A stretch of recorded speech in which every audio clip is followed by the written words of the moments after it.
Santo. Amen. Pinakamamahal naming Diyos, makapangyarihan at di nagbabagong Diyos. Wala kang katulad. Hindi ka nagbabago, hindi ka nagpapabaya sa amin. Ang kadakilaan mo ay aming nararanasan. Ang iyong kaluwalhatian, ang iyong presensya ay aming nadarama, O Diyos. Dalangin namin, Ama, na sa umagang ita'y kumilos ka ng may kalakasan. Ang mga may sakit ay iyong pagalingin sa pangalan ng Jesus. Ang mga kahilingan ng bawat isa, O Panginoon, ay iyong tugunin. Nagtitiwala kami sa iyong mga salita, na sinabi mo, O Diyos, sa iyong mga salita, whatever we ask for in prayer, in your name, O Lord God, ito'y pagkakaloob mo sa amin. Kaya inaakin po namin, Panginoon, ang lahat ng aming kahilingan, kami po'y magiging answered prayer. Pagpalain po ang lahat ng nandito, O Diyos. Umaasa kami, Panginoong Diyos, na ikaw ang siyang mangungusap. Gamitin mo ang iyong lingkod, mightily, boldly, and powerfully, kasama ang iyong mga awit. Sa aming kalagitnaan, O Lord, at ang lugar na ito'y punuin ang iyong kaluwalhatian. Maranasan ka namin. Ang mga salita mong buhay at makapangyarihan ay tumimo sa aming mga puso. Magalit sa amin ang panibagong sigla at lakas. Sa pangalan mo, sa ngalan ng Ama, ng Anak at ng Espiritu Santo, purihin natin ang Diyos. Taas ang mga kamay at purihin ang Panginoon. Okay, taas ang mga kamay. Sabihin natin, good morning, Holy Spirit. Good morning, Holy Spirit. Sabihin natin, take over. Take over In my life. in my Holy life. Spirit. Holy Spirit. Take over Take over in this place. in this place. Praise the Lord. Hallelujah. And the gospel is taken from Luke chapter 17. Luke chapter 17, verse 26 and following. Luke chapter 17, verse 26 and following.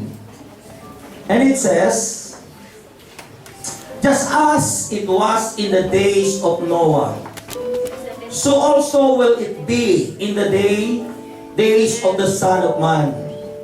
People were eating, drinking, marrying, and being given in marriage up to the day Noah entered the ark. Then the flood came and destroyed them all. It was the same in the days of Lot. People were eating and drinking, buying and selling, planting and building. But the day Lot left Sodom, fire and sulfur rained down from heaven and destroyed them all. It will be just like this on the day the Son of Man is revealed. On that day, no one who is on the roof of his house with his goods inside should go down to get them. Likewise, no one in the field should go back for anything. Remember Lot's wife. Whoever tries to keep his life will lose it, and whoever loses his life will preserve it. I tell you, on that night, two people will be in one bed. One will be taken and the other left. Two women will be grinding grain together. One will be taken and the other left. Where Lord? They asked. He replied, where there is a dead body, there the vultures will gather. Brothers and sisters, Gospel of the Lord Jesus Christ. Praise to you, Lord Jesus Christ. Taas ang mga kamay. Sabihin mo, dinggin ang tawag mo, Panginoon. Dinggin ang tawag mo, Panginoon. Anak ng Diyos.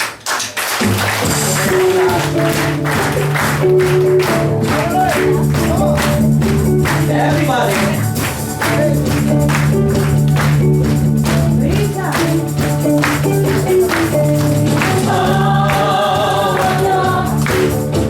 Umawala, umawala,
sa kamay. Amen!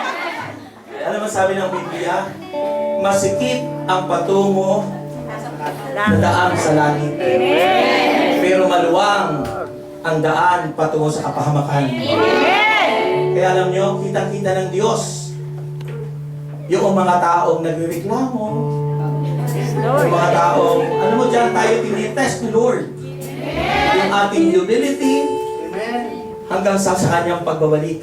Amen! Kasi may mga taong reklamo na reklamo kahit gumagawa. Yes. Reklamo na reklamo kahit naglilingkod. Ano sabi ng Panginoon? A good servant is obedient and humble. Amen! Mapagkumbaba. Alam mo tama mapagkumbaba? Kahit anong mangyari, gumagawa na hindi nagreklamo. Amen! Hindi nagsalita, hindi.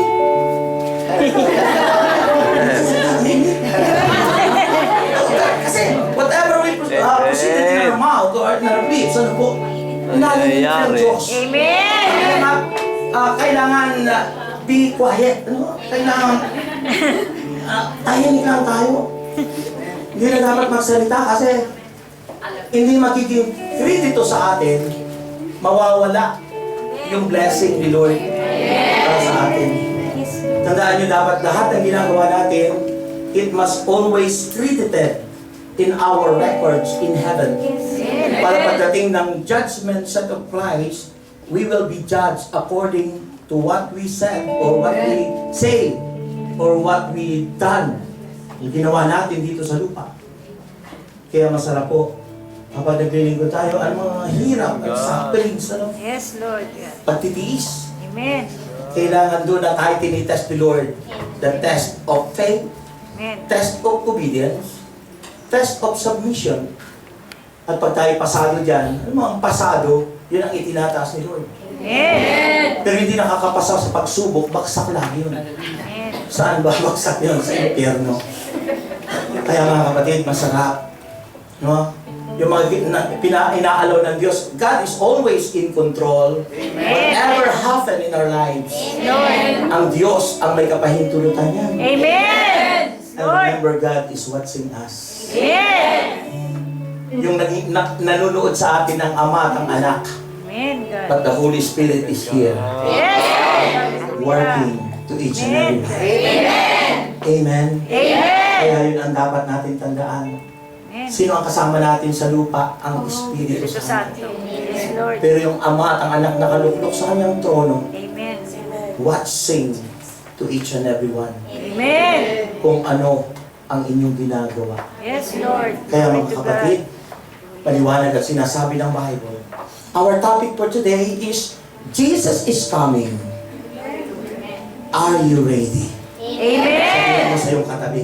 Are you ready? Ang sabi ko, sabihin mo sa iyong katabi, Jesus is coming. Sabihin mo sa iyong katabi, Jesus is coming. Are you ready? Okay. Parting kanan, sabihin mo. Sabihin mo sa iyong katabi, Jesus is ready. Are you coming? Yung pinalitan natin. Si Kristo ay laging handa. Kanya lang sa kanyang pagbabalik, binibigyan niya ng chance yung mga taong hindi handa. Amen. Kaya nga po, ang ating topic ngayon ay, Jesus is coming, are you ready? Handa ba kayo? Ha? Pero ang mahalaga po, remember always, Jesus is ready to come back.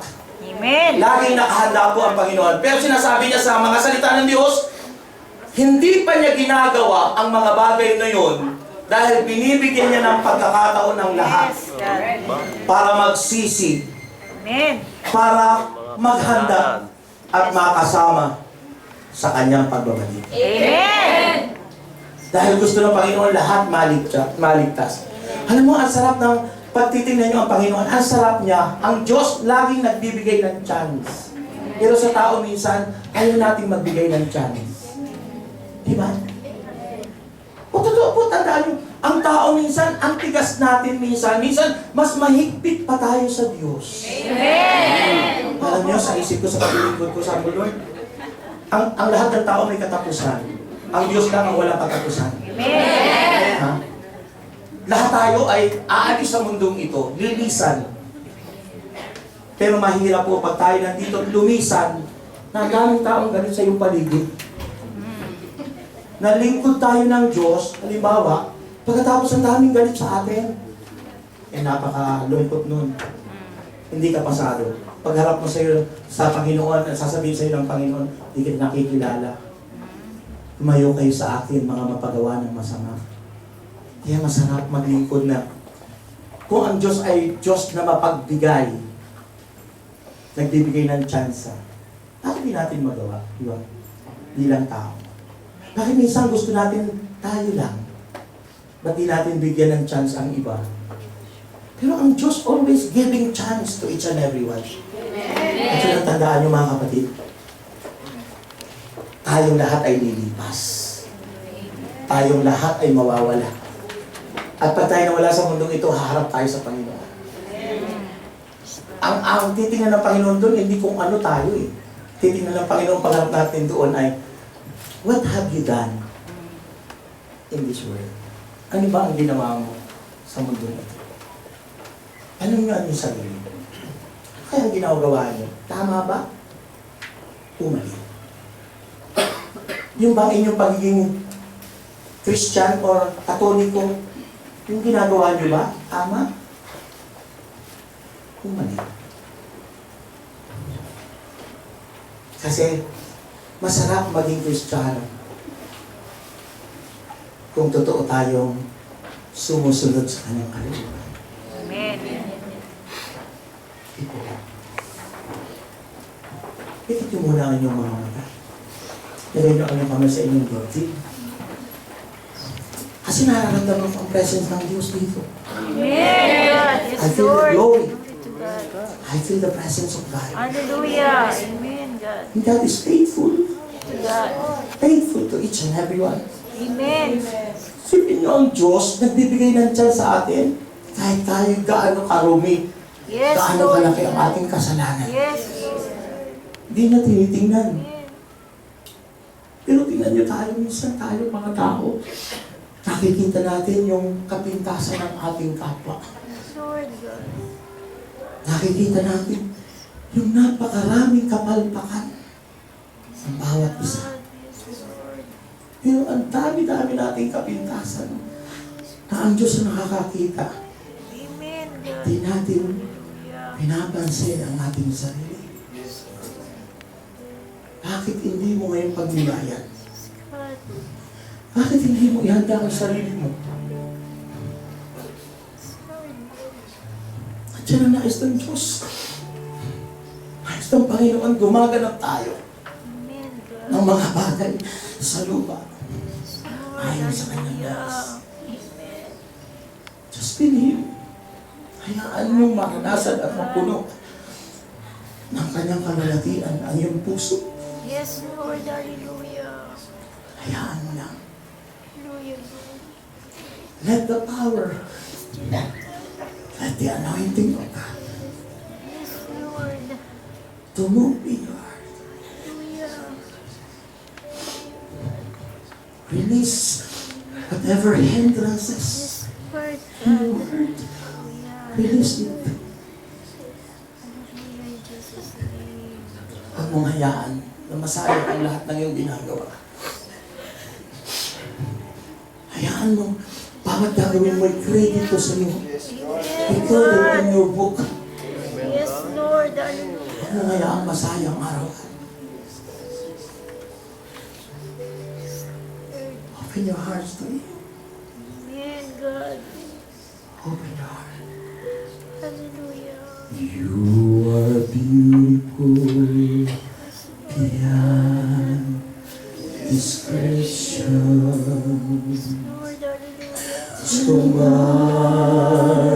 marvelous for words.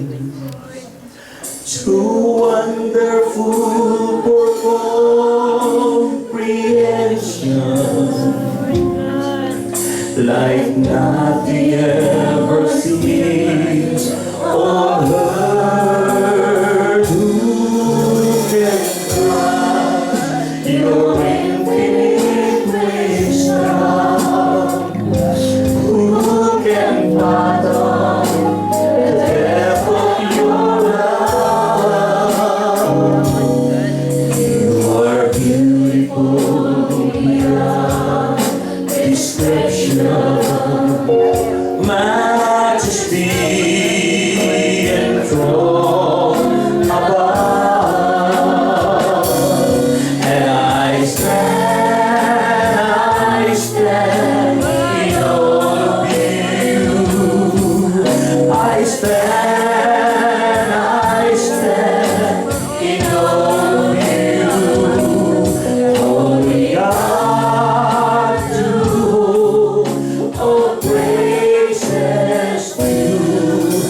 I stand in awe of you.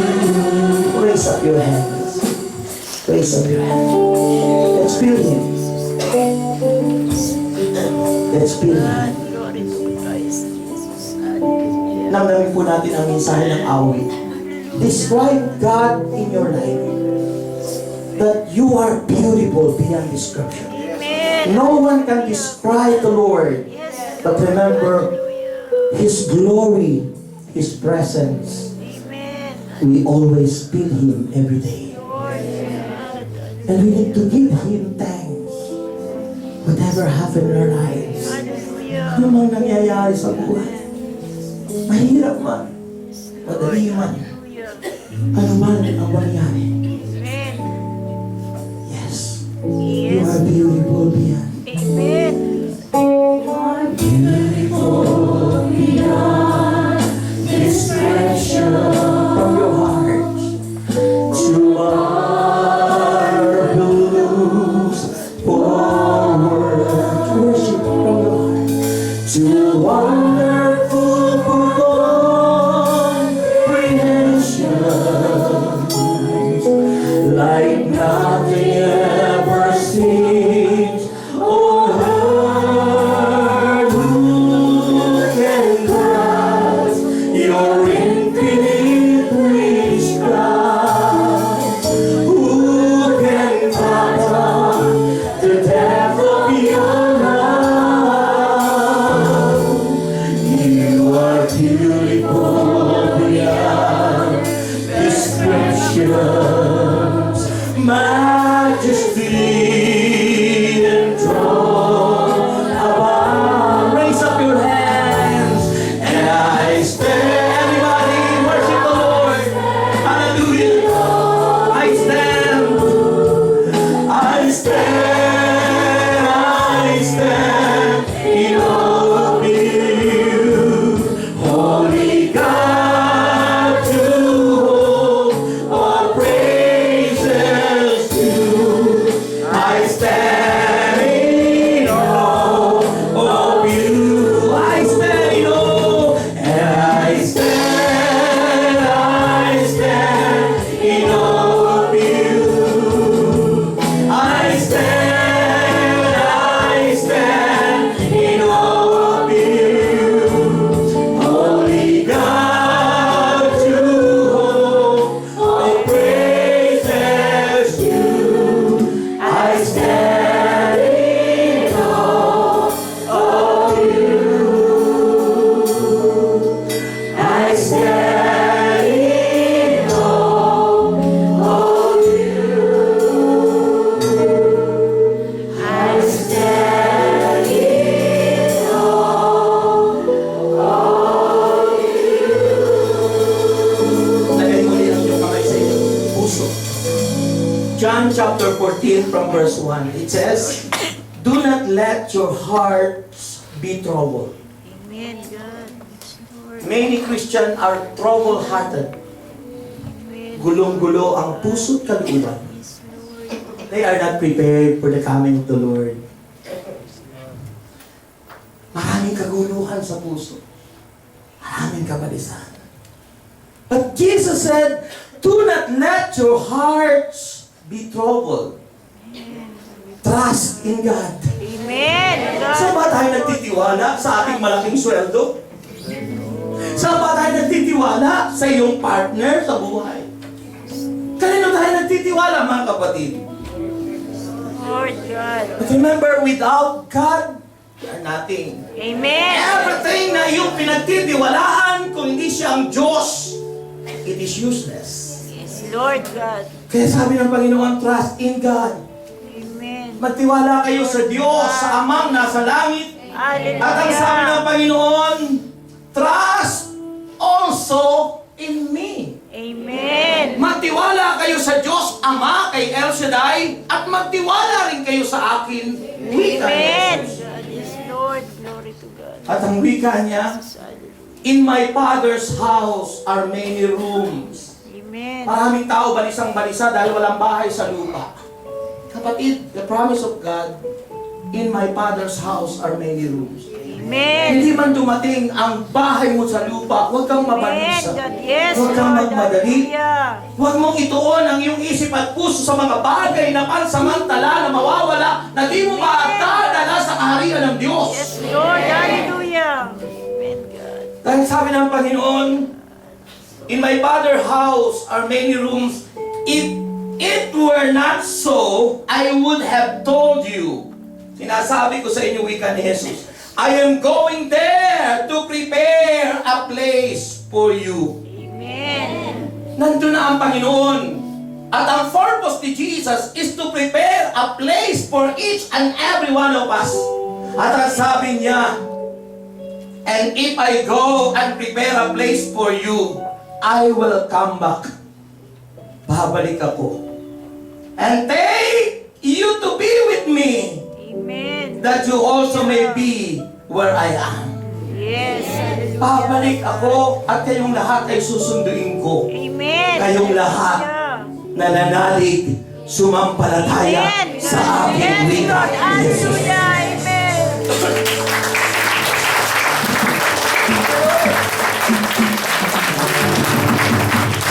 That's why my question is, Jesus is coming, are you ready? Amen. Dapat lagi tayong handa. In every day. Sa araw-araw. Hindi lang tayo nagiging Kristiyano sa loob ng simbahan, pero paglabas ng simbahan, makamundo na naman. Dalahin natin ang pagiging Kristiyano sa labas. Dalhin natin sa ating trabaho. Yes, Lord. Dalhin natin sa ating employer. Amen. Dalhin natin sa lahat ng dako. Upang anytime na bumalik ang Panginoon at sunduin ka, ikaw ay makakasama sa kanyang pagbabalik. Sabihin mo pagiging handa. Sabihin mo sa iyong katabi, preparedness. Kayo ba'y talagang naghahanda? Nakahanda talaga. Amen. Baka mamaya, busy-busy tayo sa pagdating ng puno lingkod, pero nakakalimutan natin yung ating mga ugali ay napapalpak na pala. It's good to prepare for the coming of the Lord of the servant leader. Kailangan natin yun.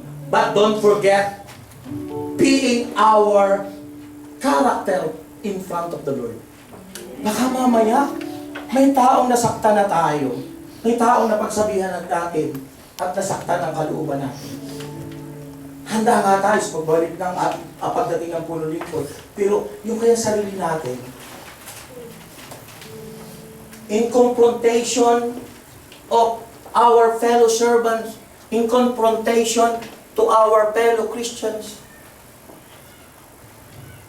At yun po, guys, kung bigyan ng pansin sa inyo, pagiging handa. Sinabi ni Jesus yan, I will come back. Amen. Hindi sinabing, I shall return. I will. Tsak yun. Sigurado yun. Amen. Hindi alinlangan yun. Amen. Kaya mga kapatid kay Kristo, sabi ng Bible, Jesus is coming. His coming will affect the whole world. Makakaapekto sa buong mundo. Why? Kasi po, siyempre, prior to the coming of the Lord, siyempre, anong mangyayari? Magkakaroon ng kaguluhan. Kasi minsan, sabi nga doon sa gospel, di ba? Makikita mo, sabi sa gospel, ano? Sabi ron ay, sabi niya rito, sabi ng Bible, remember Lot's wife. Whoever tries to keep his life will lose it. Yung mga nag-iingat ng buhay.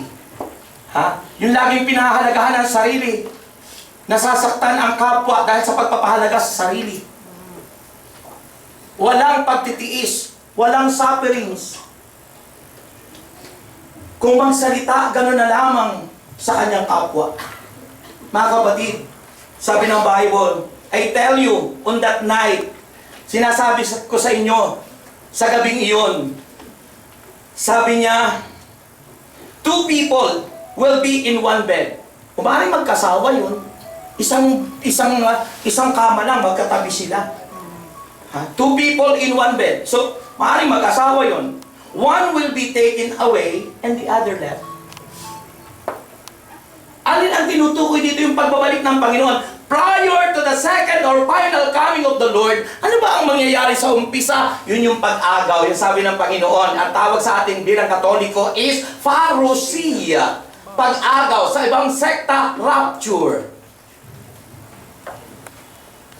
Kaya bago dumating ang Panginoon at tumabak sa lupa, aagawin muna niya sa kamay ng dyablo ang mga tapat. Kaya kung ang tao'y handa sa pagbabalik ng Panginoon, hindi mo mararanasan ang great tribulations o yung matinding paghihirap na gagawin ng mga antichrist. Ang gagawin ng mga antikristo, ng mga unbelievers, ng lahat ng mga nag-reject kay Jesus at di tumanggap kay Kristo.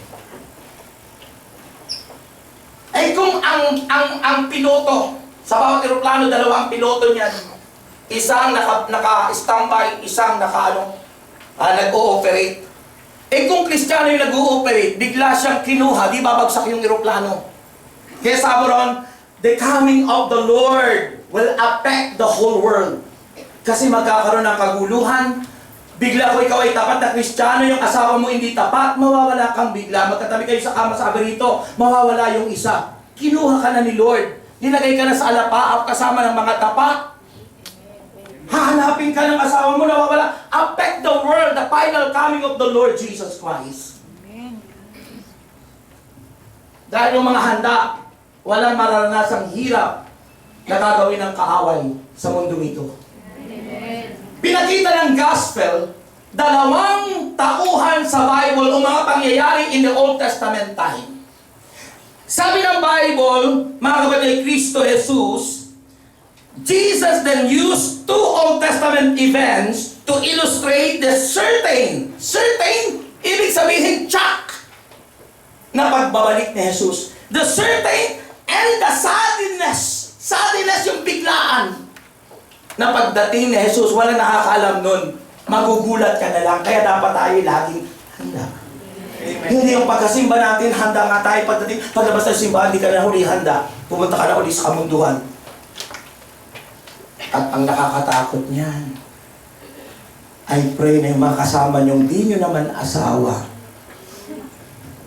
ay maging tunay na Kristiyano at maliwanagan tayong, sweetheart, hindi pala tama itong ginagawa natin. May asawa tayo parehas. Ihanda natin ang sarili natin sa pagbabalik ni Jesus. Amen. Amen. Amen. Kanina iyakan kayo, ngayon naman tawagan kayo. Yan ang presensya ng Diyos. Amen! Kasayahan na siya.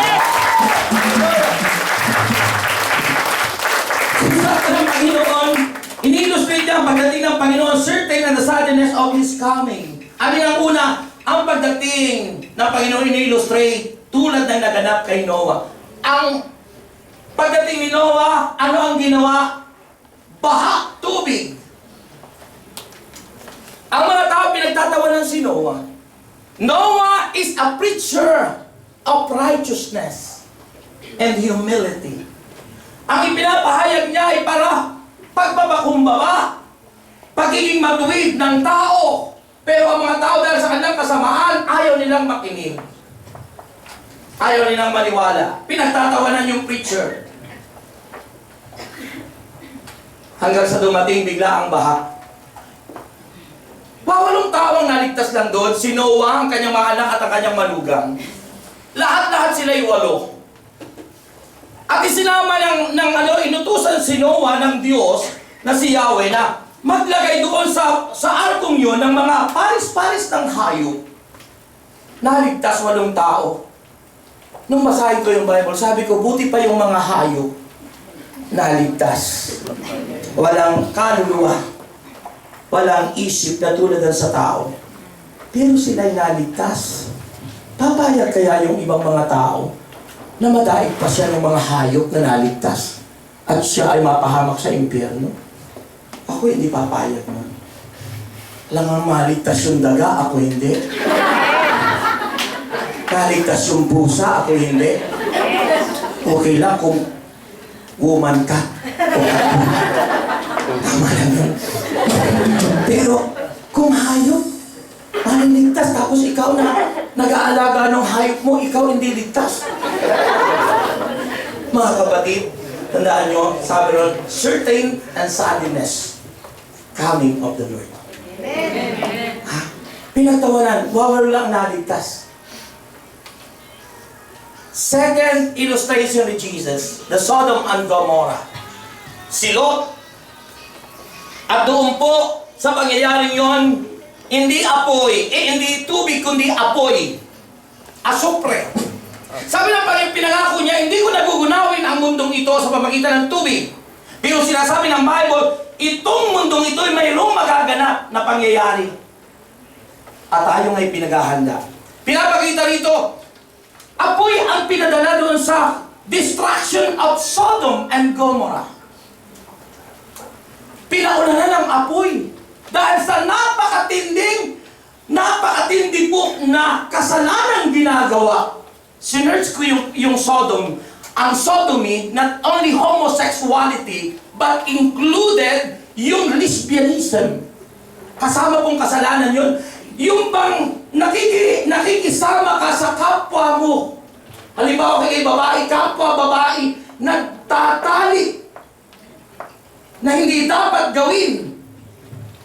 Kapwa lalaki, parehas silang lalaki, ginagawa mga bagay that is sodomy sin. Mga kapatid Kristo, yan ang pinaghahanda tayo. And remember, this world is like the Sodom and Gomorrah. Grabe ang ginagawa ng dyablo. Pero higit na grabe ang ginagawa ng Diyos sa bawat isang tapat.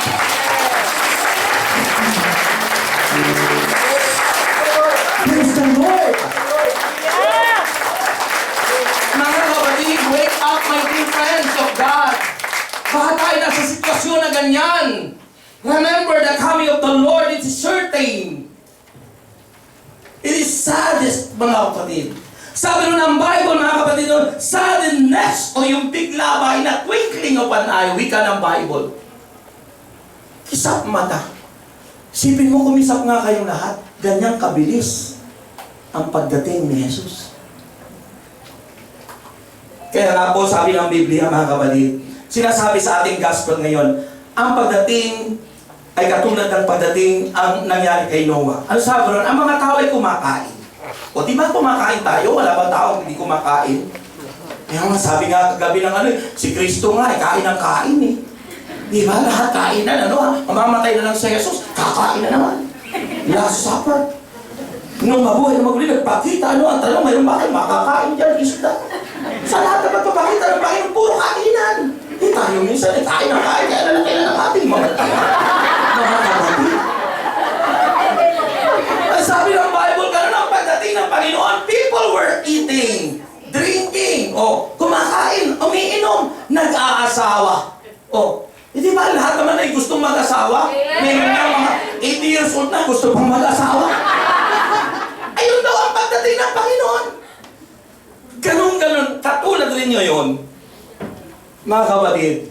At katulad rin ito na sinasabi kay Sodom and Gomorrah. Sabi ron, sabi ng Biblia, mga kapatid kay Kristo, it was the same the day of Lot. Sa Sodom and Gomorrah, people were eating and drinking, buying and selling, planting and building. But the day of the Lord left Sodom, fire and sulfur rained down from heaven and destroyed them all. Winasak lahat yun, nasunog na tupok lahat. Ang Sodom and Gomorrah po ay nasa Kanaan. Ang Kanaan po ay old name of Israel. Ang Kanaan po is the promised land. Ang Kanaan sa ngayon po ay yung bansang Israel. Ang bansang Israel po malaki dati na divide, hati-hati. Okay. Ano po yung bansang tinatawag yung Iraq ngayon yung po ay yung tinatawag na Babylonia sa Old Testament, Babylon. Okay. Doon sa Babylon, nandoon po yung pinuntahan ni yung po sumay si Jonas. Yung pinuntahan niya instead na pumunta siya ng Nineveh. Ang Nineveh po ay isang city doon sa Babylon kung saan yun ay ang Iraq. Mga kapatid Kristo, matindi ang ginagawa. At tingnan niyo po ang nangyayari, mga kapatid ko. Sabi po, Katulad rin ang pagdating ng Panginoon ay ang pangyayari kay Lot. Sipin mo si Lot, sabi ron ay, natira lang ay si Lot, pati kanyang asawa. Nung siya ay pinaalis na doon, lumingon yung asawa ni Lot. Maaaring mga tao, maraming lumilingon. Kristiyano na pero nililigong pa natin yung ating old life. Kristiyano na tayo pero minsan nandun yung ating pagdududa. Gagawin kaya ito ng Diyos? Parang sa asawa ni Lot. Siguro, ang nasa isip ng asawa ni Lot, totoo kaya natutupukin ng Diyos ang Sodom at Gomorrah. Kaya lumingon siya. Sabi ng Diyos, wag lilingon. Disobedient to the word.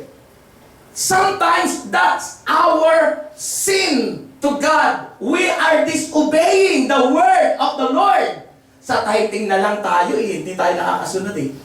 But remember, tithing, when you are heard the word of God, narinig natin ang salita ng Diyos, at di natin sinunod Diyos, sabi ng Malakay chapter 3 from verse 6, you are under the curse. Alipin ang sumpa ang lahat ng hindi nag-iikapo. Amen. Gusto niyong lumaya sa sumpa. At ang lahat ng alipin ng sumpa ay di kasama sa pagbabalik ni Jesus. Because they are disobedient to the word. Remember what is the purpose of tithing?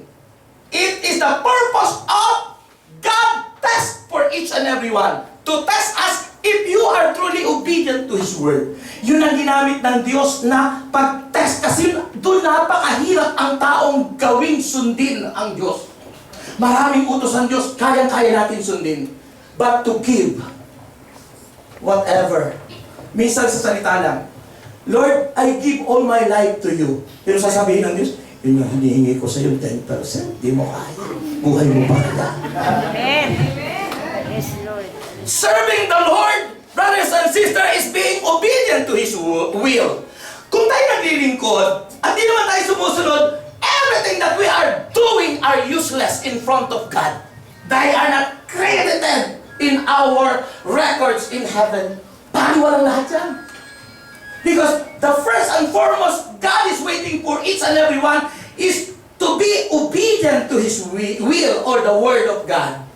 Being submissive, pagpapasakop sa Word of God, at being humble. Kaya nga po, tinitest tayo ng Diyos. Sabi ng Malakay 3, ulitin ko po yan. Kasi ito po yung testing for the coming of the Lord. Kasi hanggat di natin nagagawa ang mga bagay na ito, we are not qualified. If we are open our hearts and spirit in our retreat na sinasabi ni Father, inumpisahan ni Father ang retreat sa pagiging generosity o generous. Alin ang tinutukoy being generous? Not only in money, but all. Lahat. Kasi Christian, lahat ng Kristiyano dapat maging generous tayo. Not only in money, but in all areas of life. Amen. In your finances, in your time, in your talent, in your whole being as man or woman, dapat po generous lahat tayo for the Lord. Amen. Amen. Kaya halata sa amen nyo. Amen. Purihin ng Diyos. Purihin ng Diyos. Purihin ng Diyos. Hallelujah. Hallelujah. Hallelujah. Hallelujah. Hallelujah. Pakinggan niyo dito ko na lang po umpisahan sa verse 8. Sabi ng verse 8 ng Malakay chapter 3, verse 8, will a man rob God? Dapat bang dayain ng tao ang Diyos? Will a man rob God? Minsan sabi natin, Lord, I love you, I love you, I love you, Lord. Pero ngayon, ang word na natin, Lord, I love you, I love you, I love you. Ninanakawan kita, Panginoon. Ninanakawan kita, I love you, I love you, I love you, Lord. Instead na I love you, I rob. R-O-B. Ninanakawan. Mga kapatid, dapat true, I love you, Lord. To love God is being obedient. To love God is being humble. To love God is to do whatever His will. Kaya sabi ng Bible, wala man rob God, yet you rob me. Ninanakawan niyo ko, but you ask. Sinasabi niyo sa akin, how do we rob you, Lord? in tithes and offering, you are under curse. O, aliwanag. You are under curse. Kayo ay alipin ng sumpa. Kasama ko dati nun. Pero ngayon malaya na dahil nagtatithes ako. Amen! Muli ng Lord! Diyos. Sabi ng Bible, you are under a curse. The whole nation of you. Buong bansa. Sabi ng Bible, because you are robbing me. So dahil daw ninanakaw natin ang Diyos, alipin tayo ng sumpa. Sabi ng verse 10, bring the whole tithes. Pag sinabing whole, no deductions. Pag sinabing the whole tithes, ibig sabihin, hindi pwedeng, ay, doon ko sa parokya namin, ibibigay yung kalahati, dito na lang ano. No. Sabi ng Bible, bring the whole tithes. Buo. Gusto mo matulungan ang parokya nyo, yung love offering, mas malaki yun dahil hindi yung 10%. Pwedeng ang love offering mo 50%. Amen! Dahil gaano mo kamahal ang Diyos. Amen! Pero ang hinihingi lang ng Diyos na testing, if we are truly obedient to His Word, kasi yun ang pinakamahirap na gawin. Pinakamahirap. Mahirap bitawan. Dahil marami tayong kagastusan. Pero doon tinitest ni Lord tayo. Sa totoo, di kailangan niya ng Diyos. Pero kailangan ng ministry.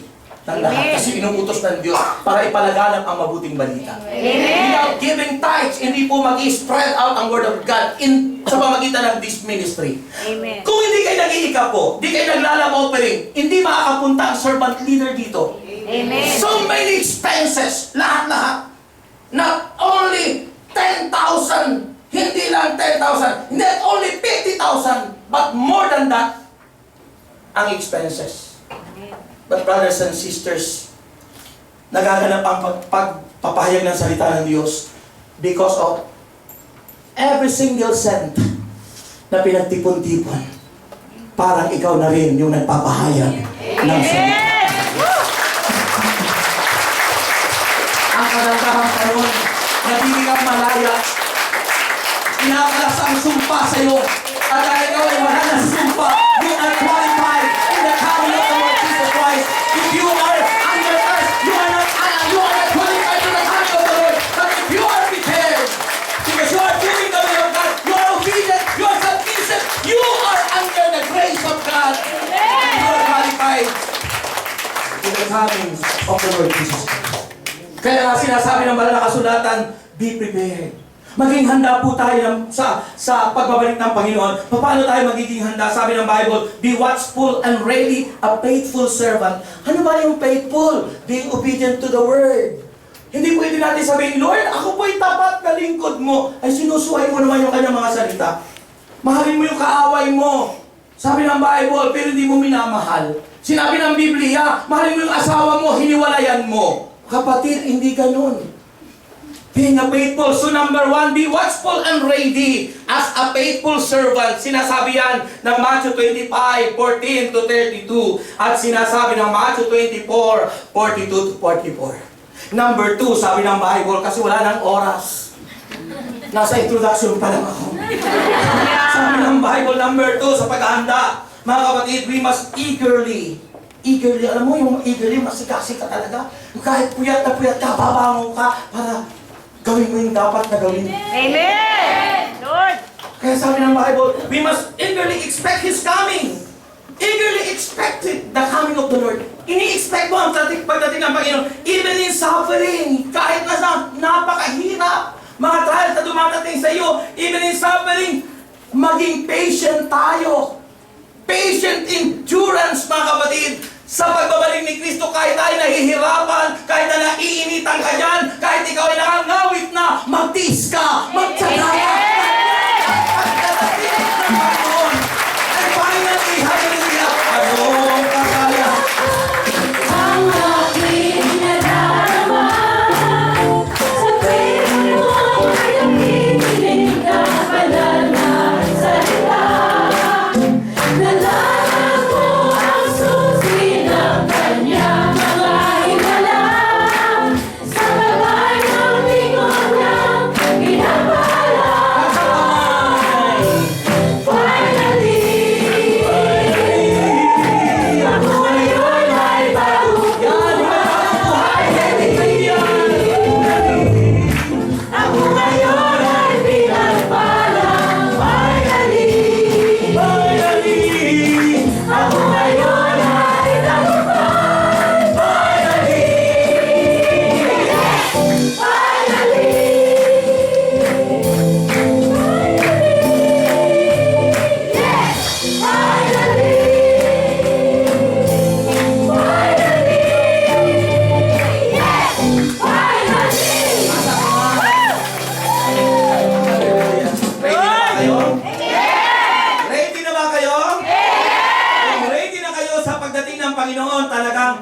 qualified na qualified. Amen!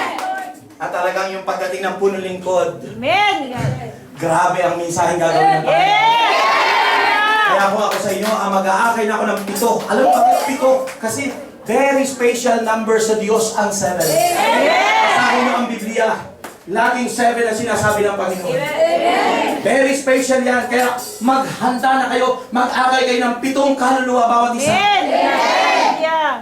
7 prayer request. 7 itlog na nilaga. May itlog ba kayo? May nilaga. 7 itlog na nilaga. 7 sandwiches. Amen! At isang bottle na water na malaki. Amen! Gumawa kayo ng papel na ibalot nyo doon sa label, gayahin nyo yung label, lagyan nyo ng agua abilina. Tataas ko kasi wala rito eh, sa Amber agua abilina tinataas. So, lagyan nyo ang agua abilina, paikot doon, nakatigay doon sa papel. Kaya pag uwi nyo, bibili agad kayo, malaking na yung 1 litro. Di ba ano yung 1 litro? O kaya kaya nyo 1 litro, o half 500 litro, ano. Tapos yun, lagyan nyo. Tapos, ano pa nga ba yun? Drawing! Ha? Mag-drawing na kayo ng pinakamahalaga yung drawing. At drawing, alam mo ang drawing ko? Drawing ako ng hadang malaki. Amen! Hadang. Ako nauuna doon, tapos si Lord sinusundan ko. Tapos drawing ko sa mga kasunod ko, yung mga taong hindi pa nananalig sa Panginoon. Oh, Lord God! Drawing ko doon yung mga kamag-anak ko hindi pa naaakay sa Lord. Amen! Kasi iba minsan, pag pinag-drawing laging material na bagay ang dinudrawing, ano, laging puro sa kanya. Sabi ni Father doon sa retreat, kung ikaw ay mag-aasawa, ano ang layunin mo? Sabi nung ano, kasi gusto kong lumigaya. Kaya ka mag-aasawa, gusto mong mapaligaya yung babae niya. Amen! Lumigaya yung babae niya. Amen! Hindi yung puro ikaw. So, finally mga kapatid, napaghanda, so, kung hindi man matapos sa mga susunod yan, marami pa sunod-sunod na gospel si Lord yan. So, finally, we must wait Him patiently. Maghintay kayo ng may katyagaan. It is an incentive. Pero mo, it is an incentive to holiness sa kabanalan and mission. Sinasabi yan sa 1 Thessalonians chapter 1 verse 10 at sinasabi 2 Peter chapter 3 verse 9. Maliwanag ang sinasabi ng Biblia at yan ang nais ng Panginoon. Yes, Just close your eyes, brothers and sisters, and prepare yourself. Prepare yourself. Are you ready now Amen! to face Jesus? Are you ready now Lord, to come hallelujah! in the kingdom of the Lord? Amen! Yes, Lord. I know, Lord God, you are here.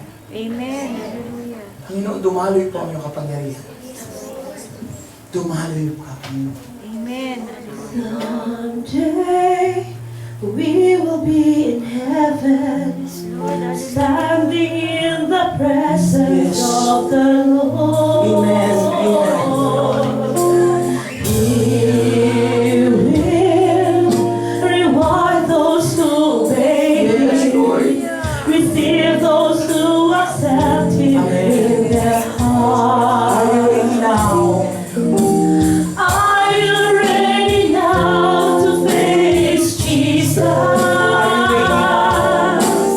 Are you ready now? His will.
Father in heaven, I pray healing and deliverance. As we prepare ourselves, Lord God, in your coming. Lord, inaantay namin ka, ngunit hindi sa lupa. Kami, Panginoon Diyos, ay pagalingin sa anumang sakit at karamdaman. Habang ikaw ay hinintay namin, gusto namin kami magbibalik good health, Lord God. Kaya naman sinasabay ko, lahat ng mga balakid hadlang, mga sakit at karamdaman, in the name of Jesus, we rebuke you, Satan. Get out! Go! Tuloy ko! Get out! Go! Go! Go! Go!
Amang banal, salamat sa iyong biyaya.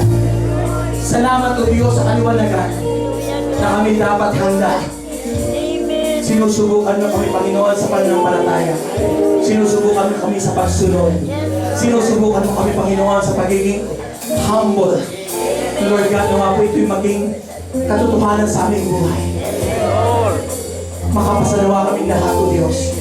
Sa test of faith, test of obedience, test of submission, and test of humility. We thank you so much, Lord God, and we bring you back. We praise such glory and honor to you. And Father, we pray, O Lord God, for the coming of our servant leader. Use him, Lord, mightily, bold, and powerfully. And we name, O Lord God, the victory. In Jesus' mighty name we pray. And everybody say, Amen. Taas ang kamay, sabihin nyo, I am healed. Sabihin nyo, I am strong. Sabihin nyo, now I am rich. In Jesus' name. Amen. Sumigaw ng tatlong amen, amen, amen.